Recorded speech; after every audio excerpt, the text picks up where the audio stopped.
There is quite literally no other game that holds as much more groundbreaking reminiscence than GTA 3, the game that would set the tone for the 3D era of gaming. When you go and scour the internet about GTA 3, you often see videos of people completely crapping on it because the game's old and doesn't have much left to do in it. No shit, the game's 22 years old. But there was something very special about GTA 3. It set the tone for all these games that we all know and love today. This game came out in 2001, and for people to find the expression open world crime simulator game was truly unheard of at that point. So much that even 2 decades later, millions of people around the world still play the game. So it makes you ask the question, what makes this game so special to people? Well, in this video, we're going to be going over the key elements that made GTA 3 stand out from other competitors that are out in the late 90s. And prior to this video, I had never played GTA 3. I know, shocking. I tried to buy it from Steam, but it's no longer available on there for some reason. So I went out, scoured the internet for the original version, and installed way too many mods because this game is ancient as hell. And let's just say that it was one hell of a ride. And after playing the story mode, which was bullshitly hard, I think I'm ready to tell you guys how I think a majority of other people think GTA 3 became a chaotic masterpiece. So without wasting any of your time, let's get into the video.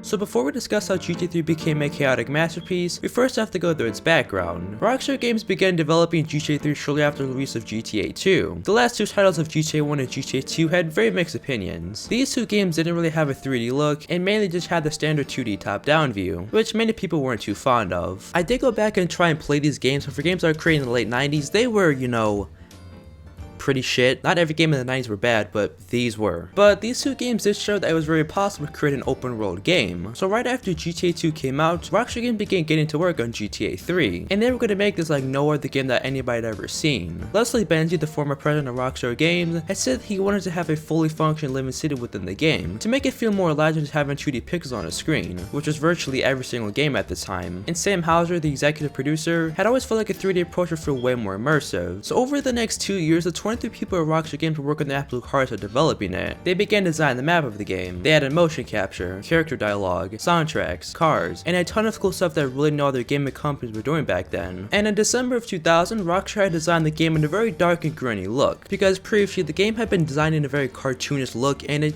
just did not look that good. And looking back now, 2 years of development doesn't really seem that much time. But back then, video games only took around a few months to make, since having high quality graphics wasn't really a thing. And now today, games take almost like a decade to develop. Rockstar plans on releasing Grand Theft Auto 3 onto the PS2, since they were originally going to release onto the Xbox, because the Xbox was way more powerful, could run way better than the PlayStation 2. But for some reason, Microsoft declined the request for releasing onto their platform, so they were forced to just release it onto the PlayStation 2. I guess console was worth thing in the 2000s.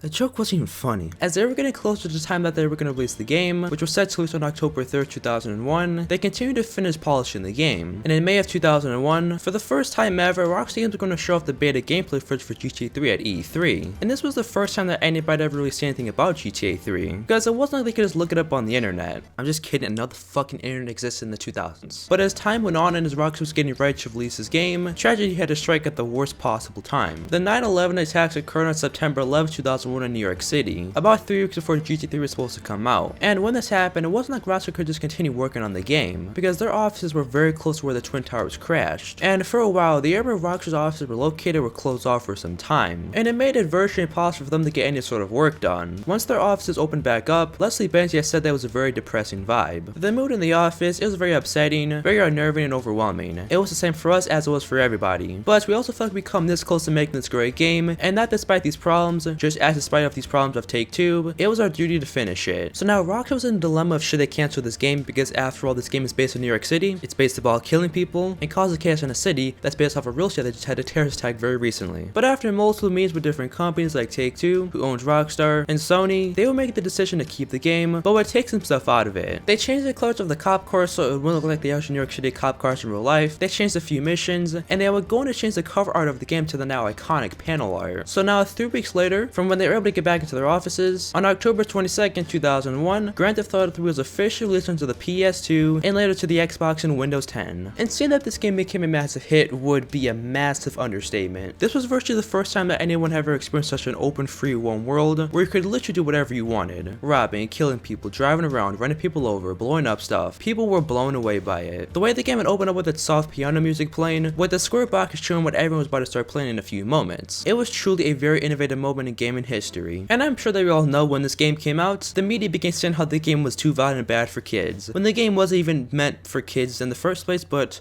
oh well.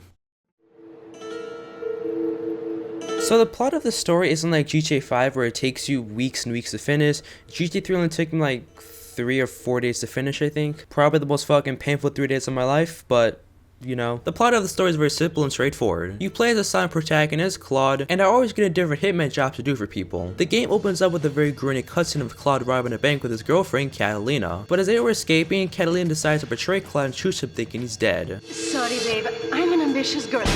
You're just small time. Damn, he got cheated on and shot at the same time. He would live but would be arrested by the Liberty City police. When he was being taken in by the cops, a cartel gang had cornered off the police van to take away a mysterious old prisoner from them. This then gave Claude and another one of the characters, 8-Ball, enough time to escape and go on the run. When I first played this, the opening cutscene really signified a Grand Theft Auto feeling. To the main simplistic plot of it, and breaking away from a bank robbery to then being arrested and then escaping, pretty damn cool, honestly. Anyways, once Claude and 8-Ball managed to escape the police, 8-Ball and Claude would go to an area to change out of their orange prison uniforms, where from here, 8-Ball would go to introduce Claude to Luigi Gattarelli, where Claude is then assigned to do some work for Luigi, and Claude would go on to then later meet Joey Leone, who was the son of the biggest individual in Liberty City, Salvatore Leone, which would essentially lead Claude doing jobs for the Mafia. After doing several jobs for the Mafia, he would meet Maria, who was Salvatore's wife, and she began taking a liking to Claude, even though he didn't say a single word. Claude and 8-Ball would then be assigned to blow up a cartel ship that was being ran by Catalina. After they did this, Claude would meet back up with Salvatore, and it would turn out that Salvatore was actually trying to betray Claude, and he was actually trying to assassinate him. But Maria would let Claude know ahead of time that her husband was trying to kill him, and he was able to escape and go to Staten Island with Maria and her new friend Azuka. This then led Claude to doing work for the Yakusuka gang, and would have him meet a bunch of different people through it. He did work for Azuka's brother, and did work for a guy named Donald Love, not Donald Trump, and one of Claude's missions that he had to do for Donald Love was to kill Azuka's brother. A lot of betraying in this game. After he killed Azuka's brother, he then unknowingly ran back into Catalina and Miguel. After Claude began shooting at her, Catalina was able to escape, but Miguel was ditched by her and was severely injured. Later on, after more missions, Catalina would kill Miguel and Azuka and would kidnap Maria. She would then demand Claude over $500,000, or she would murder Maria as well. Claude would meet up with Catalina with the money at Salvatore's mansion, only to find out that it was a trap and she was trying to lure him so she could kill him. But Claude would escape and he would chase her down. There would then be this massive shootout where Claude has to take out a bunch of enemies from the cartel gang, and after Claude kills all of them, Catalina would try to escape by a helicopter, but Claude would shoot it down, killing Catalina and getting his revenge. And as it pans out to the city, Claude would just kill Maria because she wouldn't stop fucking talking. I broke a nail and my hair is ruined. I mean, can you believe it? This one cost me $50.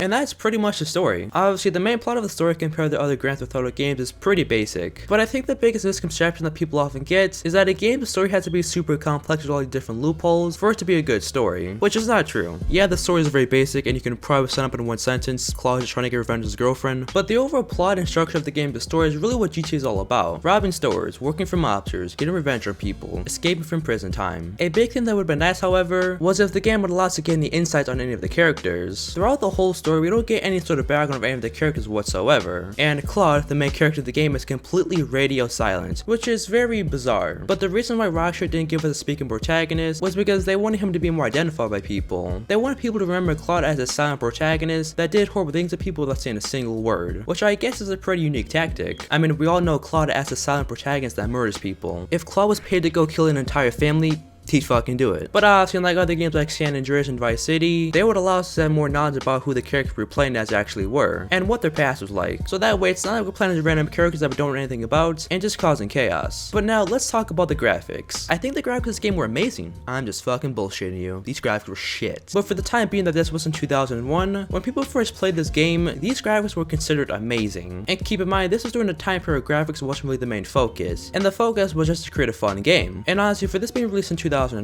they did a very good job at it. They were clearly trying to add more realism to the game, like them adding motion capture. Obviously, 2 decades later, to today's standards, they are fairly messy and blocky. But with their use of implemented motion capture, it allowed for more ambitious cutscenes and movements that made the gameplay experience for the players more epic, compared to other games that were out there during that time. Yeah, at times the cutscenes get a little bit funky and look like shitty 3D animations, but for the most part, they did a very good job at getting down the figures they're going to use, since after all, they were using a 1993 engine. And one thing that we can't say that didn't didn't age that bad was the atmosphere of the game. They designed the city in a very dark and gloomy look. It's easily one of the best designs to implement a game like GTA. It's dark, depressing, it isn't super colorful, and we all know Liberty City to be a gray, dark, grimy place. But now, I think it's now time that we focus our attention on the gameplay of it. With any game, the actual gameplay experience is probably the most important part to define whether the game is actually worth playing. Well, this game was just a pain in the ass. The basic mechanics like shooting and even driving are very difficult. Driving in this game is absolutely atrocious. It's like these cars are made out of plastic, and any sort of bump will send your car flying. And if your car ever flips over, you can't flip it back over. Instead, you have to slow your car out of it, while the car somehow begins to start catching on fire. And it will explode, either killing you or taking a massive chunk of your health out. There would be so many times I'll be in a police chase and my car would hit the tiniest bump on the road and would fly in the air and flip over. And there's virtually nothing I can do about it. You have to just crawl and hope the fucking cops will start taking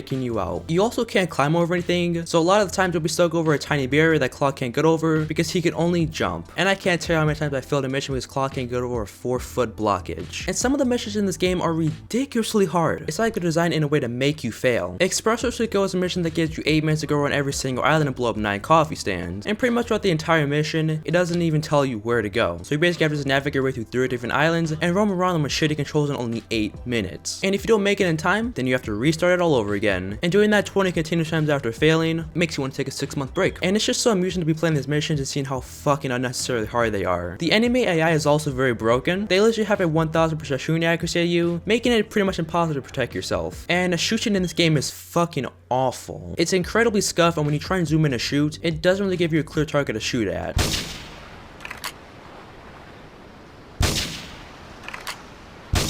I mean, like, goddamn, when I'm trying to aim, I have about a 50% chance of actually hitting somebody in only a couple of shots. And something tells me I would have had a slightly better experience if I played on an actual PS2 or Xbox, because I played it on my computer and tried to use mods so it would make the experience slightly better, and make it so my game wouldn't run at 25 FPS. I reached a max frame rates of 33 FPS, and I had to delete all the mods so my computer wouldn't fucking explode. This is why I need to build my own PC. I probably would have been better off just playing the definitive edition on my PS4, but oh well. The missions in this game can also be very repetitive at times, and most of the cuts is no more than like 30 seconds, and are just after you can start another mission. There's also no in-game map for you to navigate through, so you basically have to just rely on that tiny ass radar system. Not a fun time. But when you look back at it, it sort of made the experience super interesting. Yeah, many elements of the gameplay are very annoying and dumb, but it sort of made the player wanting to move on to the next mission to see just how much more hard it can really get. The missions aren't impossible like some people say, it's just that the mechanics of the game and design choices just makes it really fucking hard. But don't worry, because after a while of grinding it, you will eventually beat them, and it does feel pretty rewarding afterwards. Oh wait, never mind, I forgot, because after you beat the game, there is virtually nothing to do. Like, you get a bunch of money, but there's virtually nothing to spend it on besides guns, and that's it. I think also the biggest problem that GTA 3 had was it had 0 checkpoints. You could be like half an hour into a mission, and then you die, and you have to restart the entire thing from the very beginning. If a game is hard as balls but has checkpoints, then I'd honestly be fine with that, because at least I don't have to restart the entire thing again, and it kind of feels like I'm progressing.